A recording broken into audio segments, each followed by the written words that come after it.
પહેલાની નવરાત્રી એ ભક્તિનો તહેવાર હતો અને આજે એ ટ્રેન્ડનો તહેવાર છે। એક સમય હતો જ્યારે ગામના લોકો ચોકમાં ભેગા થઈ ઢોલ મંજીરાના તાલ પર ગરબા રમતા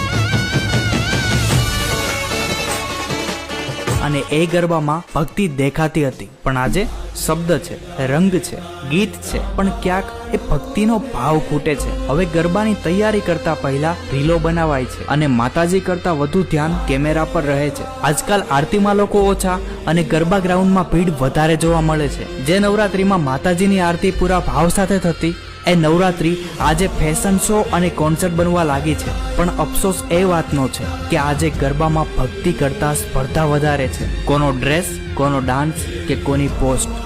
માટે નવરાત્રી તો માતાજીની આરાધના છે। ફરક એટલો જ છે કે પહેલા ભક્તિ દેખાતી હતી અને આજે ભક્તિ દેખાવના પડદા પાછળ છુપાઈ ગઈ છે। સાચું ને? કમેન્ટમાં જણાવો।